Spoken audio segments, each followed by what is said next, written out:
Picture this. You're watching a couple who have the most public messy breakup imaginable, complete with ultimatum, dramatic exits, and friends taking sides.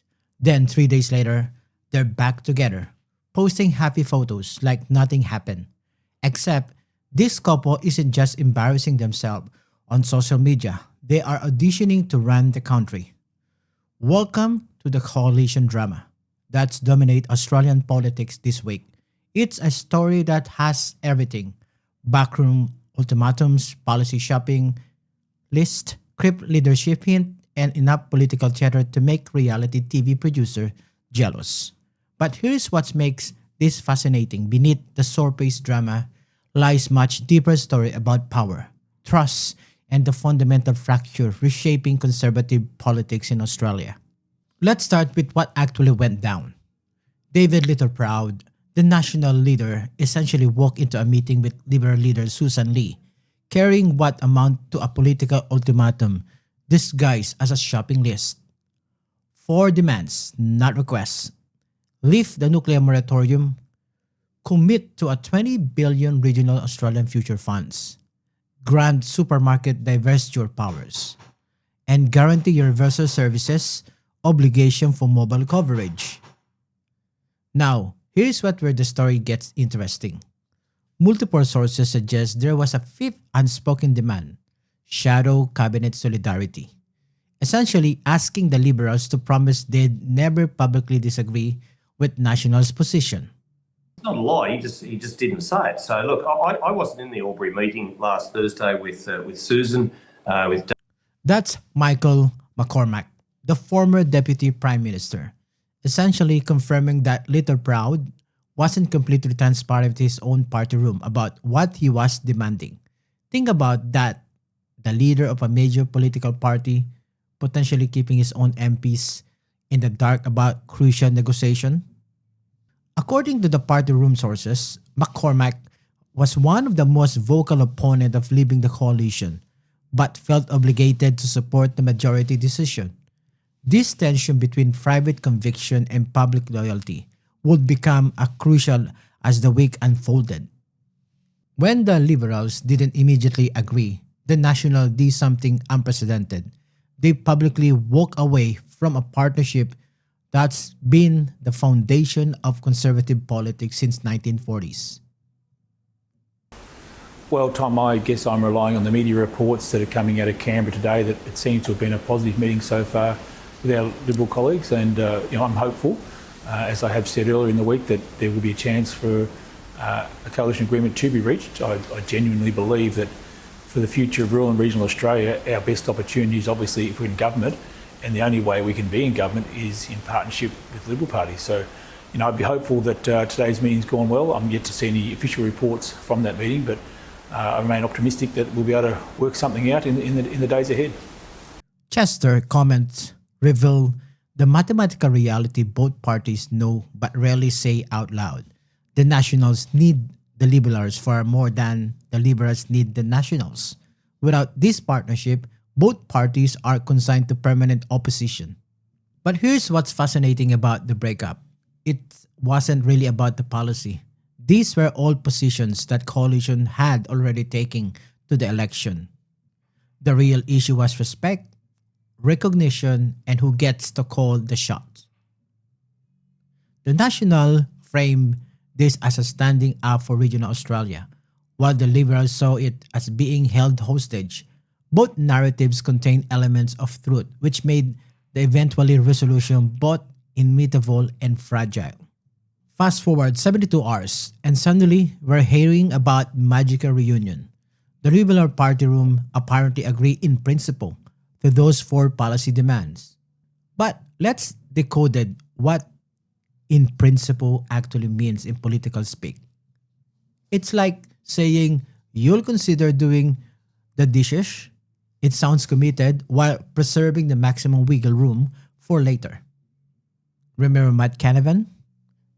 The reaction from some national was telling Matt Canavan tweeted, "Well done, David Littleproud. Liberals back down on all requests. That's not the language of partnership. That's the language of conquest." Well, Matt and I approach public policy and politics in a different way to each other. That's no shock to anyone. I believe this is a matter of working in a collegiate way, in a strong way, where the Liberals have their positions and the Nats have theirs, and we try and find a way forward which is in the best interest for all Australians. Chester diplomatic language reveals the real tension here. Different factions within the Nationals have fundamentally different view about how to manage the Liberal relationship. Some see it as partnership, others as a power struggle to be won. Enter Malcolm Turnbull. Never one to let a political crisis pass without commentary. His intervention was surgical in its criticism and revealed just how unprecedented the Nationals' approach really was. I think this holding a gun to the Liberal Party's head, which is what the Nats are doing, is really, really unwise. It's stupid politically, because if Susan Lee agrees to it, then people will say, there you go again. The Liberals are doing, the tail's wagging the dog. The Liberals are doing the Nationals' bidding. I mean, this is just so bad politically for them, so unwise. Turnbull's criticism cuts deep because he's speaking from experience. But here's his bombshell revelation about traditional coalition agreement. I haven't seen the ones that Morrison and signed, and let alone Dutton. But they've, in my experience, they've all been pretty much the same words, and they say, the parties will consult. The parties nonetheless have the ability to go their own way on particular policies if they choose. The Nationals essentially demanded something that breaks 75 years of precedent. Coalition agreements have traditionally been about portfolios and processes, not binding policy commitments.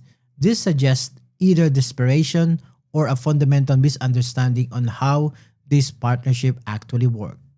But wait, there's a subplot here that's potentially even more explosive than the coalition drama.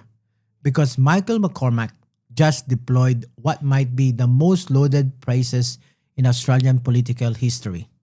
I'm not planning on rolling David anytime soon. This week has been messy. It has. And if there's one thing I do agree with Matt about, that is the fact that we've got people in serious flood situations where there's been lives lost. And how. For those playing political bingo at home, these are the exact words Scott Morrison used about Malcolm Turnbull, precisely 2 days before rolling him as a Prime Minister. McCormack knows this, and everyone knows this, and when pressed, he essentially admitted it was intentional. Oh well, look, you can't always be playing straight bats. I just watched Matt Thistlethwaite's interview, and I mean, it was just straight off the Labor talking points. I mean, you got to have a. Sometimes you've just got to stray a little bit and say a few things that you actually mean to say. I mean, you'll get Labor people, they'll always just talk straight off the talking points in Parliament. They're as boring as they just read the speeches that the Labor dirt unit's given them and they read them verbatim. I mean, you don't see National Party members out doing press conferences with notes. We just do it all off the top of our head, off the cuff. We mean what we say what we mean. What makes this particularly fascinating is that Barnaby Joyce, the man McCormack replaced as Nationals leader, is reportedly backing McCormack's potential return. Politics makes for a strange bedfellow. But this is a next level strange. It suggests that the party room dynamic are far more fluid than the public position indicate. No, I wouldn't think so. I don't think the Nationals are going to be having a meeting on Sunday. I don't think that's going to happen anytime soon. No, I don't think you'll be reading about it in the Sunday papers. Here, careful language about timing anytime soon, not Sunday, leaves plenty of room for future maneuvering. Here's what genuinely frustrated political observers this week. While politicians were having their public therapy session, real Australians were dealing with genuine crisis. Right now, you've just reported on the flooding events in central and northern New South Wales, where tragically people have died. Close at home here in Victoria, we've got drought across the central and western parts of the state, right into South Australia. These are the issues that we need to be very focused on. So the sooner we can put this week behind us, work together on the issues that matter and hold the government to account, I think the better we'll be as a political organisation and the better off Australians will be as well. This sentiment echo across party lines. Well, what a circus we've seen in the last few days with the breakup of the Liberal Nationals, and now they're back together and maybe they won't be, and maybe there's going to be a different leader now. Like, I think this is part of the reason why people think politicians are out of touch, because rather than focusing on the fact that the Hunter's getting devastated by floods and people have lost their lives, you've got one of the big political parties in a private meltdown on our television screens. So firstly, I hope that they can sort their business out soon and get back to what they should be focusing on, which is how to help the country. The disconnect between political priorities and community need isn't new, but this week made it impossible to ignore. The optic of arguing over policy position while people were literally losing their homes to floodwaters was politically toxic for everyone involved. Meanwhile, Labour was executing what might be the most disciplined political messaging operation of the year. Every minister stuck rigidly to the same script. We're too busy governing to care about your relationship drama. Well, there's some pretty serious flooding in the state that I'm in at the moment in New South Wales, where people are in some pretty dire situations. Our focus is on assisting those people. Christy McBain, our Emergency Services Minister, has been on the ground there consistently with those communities, ensuring that support gets through and that people get the assistance that they need. And our focus continues to be, as a government, on cost of living and housing and the policies that we took to the last election. We'll leave the deliberations of the coalition in Canberra to them. Our focus is on assisting people with the floods at the moment. When asked if they were disappointed the coalition might reunite, I think that we've always, based our policies and our approach on what the needs of the Australian people are. And thankfully, the Australian people saw fit to give us another term, and we're focused on implementing that. Labor's disciplined response reveals sophisticated political instinct rather than gloating or piling on. They position themselves as the adult in the room. It's politically smart, but also slightly irritating in its calculated nature. While everyone else was focused on coalition drama, the Greens were quietly positioning themselves as the real power brokers of this parliament. We do have a real opportunity now with the numbers as they are in the Senate, and we do want to be constructive, but we'll be firm too. We want to see outcomes for people, and we want to see the natural world protected. Waters is walking a fascinating tightrope here. The Greens have sole balance of power in the Senate, genuine political leverage, but they also know Australian gave Labor a decisive mandate, so being too obstructionist could backfire spectacularly. Yeah, we'll have all of those discussions. As you might recall, in the last term of Parliament, we were saying we thought that the threshold should be lower because at the moment the government's proposal only touches, I think it's 0.5% of folk. And the first test case will be superannuation taxes on balance over 3 million. The Greens want it lower to 2 million. This negotiation will reveal whether they can translate Senate numbers into actual policy influence. The week also highlighted ongoing foreign policy tension, particularly around Gaza, where Australian position being tested by a more aggressive stance from allies.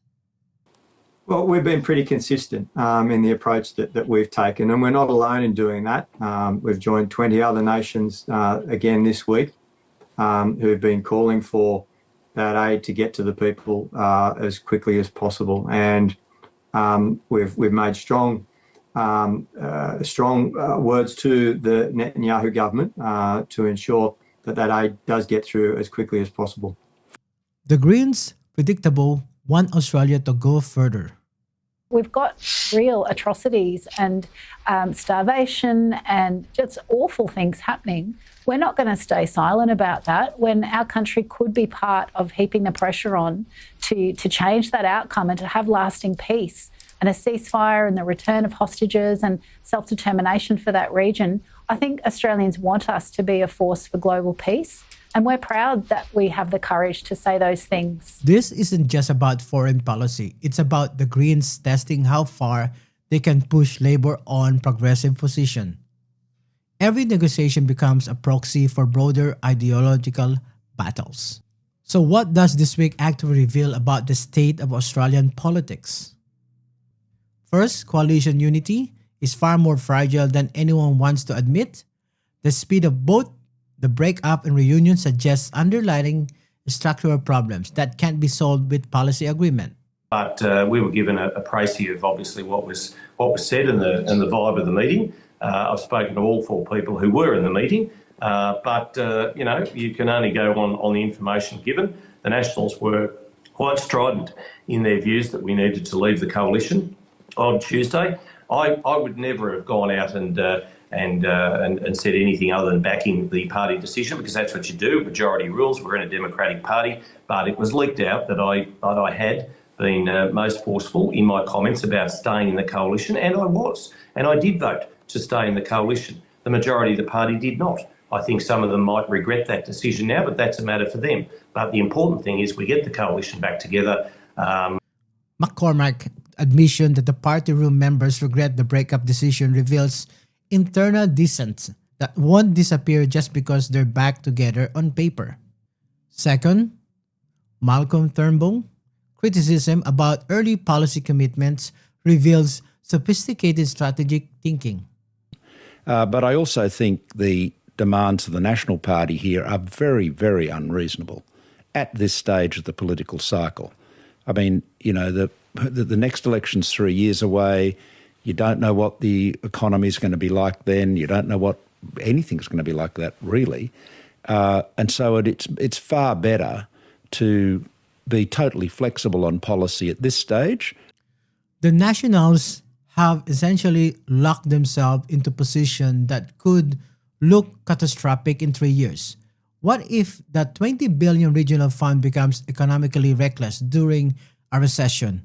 What if the technological advances make their nuclear position obsolete? Third, this represents a fundamental shift in how the coalition operates.